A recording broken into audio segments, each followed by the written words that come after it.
কপিলপুর নামের একটি গ্রামে শ্যামু নামের একটি লোক তার স্ত্রীকে নিয়ে থাকত। তারা ছিল অনেকটাই গরিব। দৈনিক চাষাবাদ করে তাদের যা উপার্জন হতো তাই দিয়ে তাদের পেট চলত। একদিন শ্যামুর স্ত্রী শ্যামুকে বলল, এবছর তো ভালো ফসল হলো না, কিভাবে আমাদের দিন কাটবে ভগবানই জানে। তার কথা শুনে শ্যামু তখন বলল, আচ্ছা, আমার মাথায় একটা বুদ্ধি এসেছে। চলো না, আমরা কিছু একটা ব্যবসা শুরু করি। কিসের আর ব্যবসা করবে, জিনিসপত্রের যা দাম বেড়েছে। আমি বাজার থেকে হাঁস কিনে আনি, সেই হাঁসের ডিম বিক্রি করে আমাদের অন্তত কিছু পয়সা তো হবে। মন্দ বলনি তুমি। এই কথা ভেবে শ্যামু তারপর বাজারের দিকে যেতে লাগলো।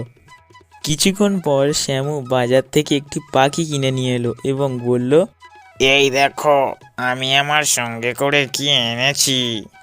এ কি, তুমি হাঁস কিনবে বলে পাখি কিনে নিয়ে এলে কেন হঠাৎ করে? এটা জাতা পাখি নয় গো, এই পাখিটা প্রত্যেক দিন একটা করে সোনার ডিম পাড়ে, বুঝলে? আমার মনে হচ্ছে দোকানদারটা তোমাকে ভালো রকমই ঠকিয়েছে। পাখি কোনোদিন সোনার ডিম পাড়ে? এই কথা ভেবে না তারা দুজনই অনেক চিন্তিত হয়ে পড়ল। বেশ কিছুদিন পর শ্যামু তার স্ত্রীকে বলল, 1 মাস হয়ে গেল, এখনো একটাও সোনার ডিম দিল না। এই ছোট টুনটুনি পাখি কি কোনোদিন সোনার ডিম দিতে পারবে বলে তোমার মনে হয়?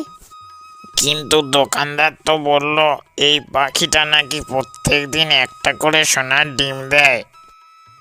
দিনের পর দিন তাদের মন আরও খারাপ হয়ে যেতে লাগলো। কিন্তু হঠাৎ একদিন শ্যামু তাদের ঘরে এসে দেখল, ওগো, শোনো শোনো, এ কি দেখছি আমি? এটা কি সত্যি নাকি স্বপ্ন? সেই ছোট্ট পাখিটি একটি সোনার ডিম পেড়েছে। শ্যামুর গলার আওয়াজ শুনে তার স্ত্রী সেখানে এসে বলল, কি, এ তো সত্যিই সোনার ডিম পেড়েছে দেখছি। সেই সোনার ডিম দেখে শ্যামু এবং তার স্ত্রী অনেকটাই খুশি হয়ে গেল। হঠাৎ একদিন শ্যামুর স্ত্রী শ্যামুকে বলল, একটা কাজ করলে হয় না? কি কাজ? ওই পাখিটাকে কেটে ওর পেটের মধ্যে যত সোনার ডিম আছে সব একসাথে বার করে নিলে হয় না? অত লোভ ভালো নয়। আহা, তুমি বুঝছো না কেন? ওই ডিমগুলো একসাথে বিক্রি করলে আমরা অনেক বড় লোক হয়ে যাব। ওই পাখিটার জন্য আমাদের 1 মাসের পেটের ভাত জুটেছে, আর ওকে আমরা মেরে দেব? আরে বাবা, কিচ্ছু হবে না। ওকে মারলে তো আমরা আরো বড় লোক হব, তোমার চিন্তা কিসের? তুমি এখন গিয়ে পাখিটা ঘরের মধ্যে থেকে বাইরে আনো দেখি। শ্যামু যখন পাখিটা ঘর থেকে বাইরে নিয়ে এলো তখন তার স্ত্রী তাকে লাঠির বাড়ি মারতে থাকে। আর মেরো না গো, ওকে আর মেরো না। কিন্তু শ্যামুর স্ত্রী শ্যামুর কোনো কথাই শুনল না। অবশেষে সেই পাখিটি সেখান থেকে উড়ে গেল। তোমাদের পতন অনিবার্য, তোমাদের পতন অনিবার্য।